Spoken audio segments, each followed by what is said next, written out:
Single ka ba, ma'am? Manliligaw pa lang siya. Tingnan lang natin kung ide-deny ka niya or hindi. Pag-aawayin pa. Titingnan ko lang ha, titingnan ko lang. Hi, ma'am. Hello po, excuse me. Ma'am, bali photographer po kami. Okay lang ba kabalahin kita? Mga 5 minutes lang, ganun. Single ka ba, ma'am? Hindi ka single? Hindi para ganun na. Ma'am, Ayun po yung ano ko. nasaan? Nandun po nakakulay blue. Alin doon? Dark blue po.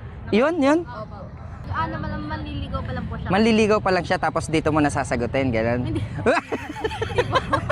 Sa ngayon, single ka pa? Hindi masabi. Kasi MU na kayo, ganun. Ah, okay.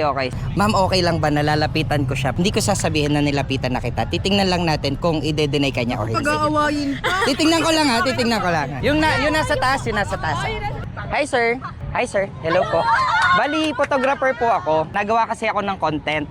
Okay lang bang maging part ka ng content? Okay lang? Okay lang ba? Okay lang. Sir, tanong lang, ikaw po ba ay single? May girlfriend? Single? May girlfriend? Meron pong girlfriend. May girlfriend. Taga saan siya, sir? 9 po. Ano pangalan mo, sir? Keisher.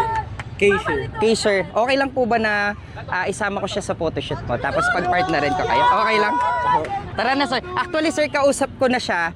Tinignan lang namin kung i-deny mo siya. Hey! Hindi ka dininay, ma'am. Hindi ka dininay. Sir, nanliligaw ka ba, sir?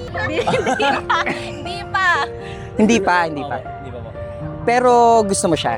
Opo. Ganong katagal mo na siyang gusto? Mag 11 months po kami nag-uusap. 11 months na. Dun sa 11 months na yun, sir, tingin mo ba sasagutin ka? Opo. Yeah. Ma'am, ikaw naman, 11 months ka na pala niyang nililigawan. Ano na lang yung napigil sa'yo para sagutin siya? Wala. Ba't di mo pa siya sinasagot or bakit hindi pa kayo nagiging official sa ngayon? Hindi pa po siya nanliligaw. Tsaka may usap po kami ng mother niya po. Nasa 18 po. Okay. Kaya pala, ano yung nagustuhan mo sa kanya? Lahat po. Tulad ng?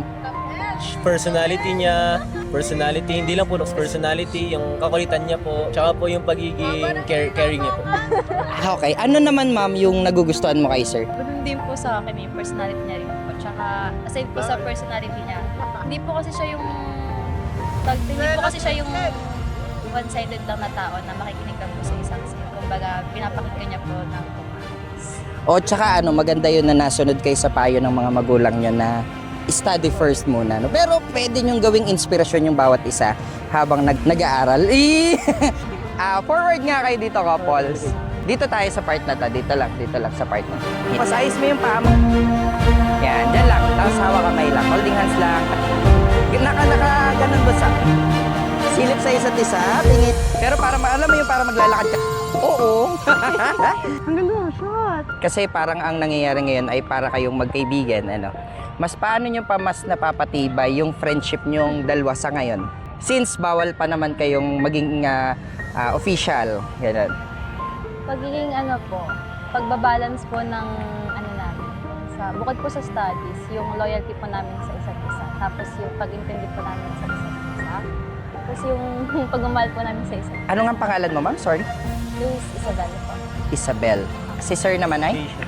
Keisher. Ano yung gusto mong maging? Flight attendant po. Flight attendant. Ikaw, sir, anong... Ha? Lawyer. Anyway, sana ma-reach nyo yun and sana kayo ay magkasamang maging successful sa buhay. Anyway, thank you so much. Thank you so much.